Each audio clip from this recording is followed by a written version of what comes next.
to the Scary Show, the home of grunge storytelling. The following is the true account of Ann Dunn, single mother of 2, living in Whitman, Arizona. While living in Arizona, Ann met a lot of people. Some she became good friends with, and others not so good. One of those people that Ann would meet was a sweet old man named Mr. Green. Mr. Green lived alone. He was a tall, lanky man that wore thick glasses, shoulder-length brown and gray hair, and a goatee. Ann remembered the many times she would go over to his house while her 2 daughters were in school to help him clean his house. Not that he really needed the help, because he always kept it pretty clean. She knew he was lonely and wanted company, and she really enjoyed listening to the stories that he would tell her while she cleaned. Ann would recall all of the times, including the day before, that she would go over to his house, and as soon as she entered, she would smell the gas. Looking at Mr. Green, she told him that she smelled gas, and he probably should contact the gas company or the manager. He just looked at her, shrugged, and said, "I called the gas company and told them I had a gas leak, and he said they couldn't send nobody out for at least another week." Are you freaking kidding me? This is an emergency. Ann said, shocked. Mr. Green nodded and moseyed on to another part of the house to finish what he was doing. The rest of her time there, Ann couldn't help but have a god-awful sinking feeling in her gut that something bad was going to happen. And it did. Later that night, Ann had a hard time sleeping because she was so worried about Mr. Green. She thought to herself, tomorrow she would get a hold of the gas company, which she would, but it would come a little too late. 2 days later, in mid-evening, Ann would be standing in her kitchen doing dishes when there came an urgent pounding at her door. Opening it, Ann saw it was a friend known as Sticks, out of breath, pointing and mumbling something that she at first couldn't hear. Sticks, what's wrong? What's happened? Ann asked, now getting that knot in her stomach. Mr. Green! Mr. Green's house! Realizing what he said, Ann screamed.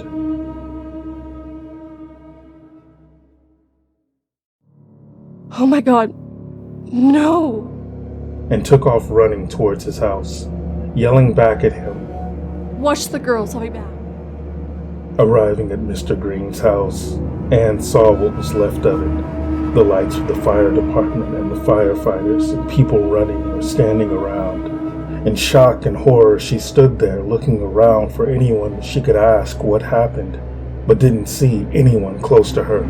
Then she heard a voice say, "Excuse us, ma'am." Shaking her head, she mumbled, What? As she stepped back. That is when she realized that they were bringing the gurney through, right in front of her. So sickening, so nauseating was the smell permeating the air that it left her lightheaded enough to have passed out. That's when she saw Mr. Green, covered by a white sheet, partially soaked in dark stains with part of his head and face exposed. Ann gasped and tried to scream, but found she could not.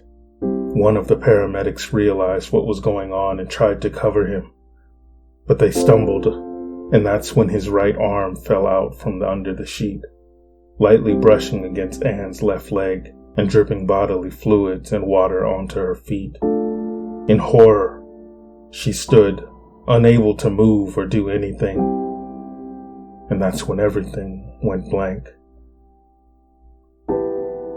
To this day, Ann doesn't remember how she got home. What she saw and smelled that night was so horrific that it had left her traumatized, and remains deeply burned into her memories. Now that I've told you what Anne had experienced, let me tell you the story of what happened, as told to me by those who were there firsthand. Evidently, that day a friend had been over visiting, and about an hour after they left, Mr. Green went to cook dinner. And as he turned on the burner to the stove, that's when it exploded, throwing him clear across the room. At the time of the explosion, neighbors say they remembered hearing a loud sound like a bomb going off. Going outside to check what had happened, that's when they saw Mr. Green on fire and screaming for help. As someone called 911, one person grabbed a water hose, while others filled plastic containers with water and started spraying and dumping it upon him. They managed to put the fire out, but that's when they saw he was so severely burned that large parts of his body were blackened, with his skin either hanging or falling off, one of his arms partially blown off.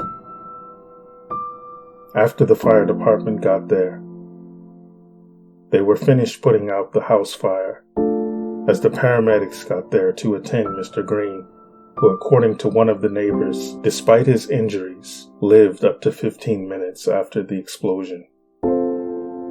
Mr. Green died a very painful and unimaginable death that could have been prevented if only the manager cared and wasn't so greedy.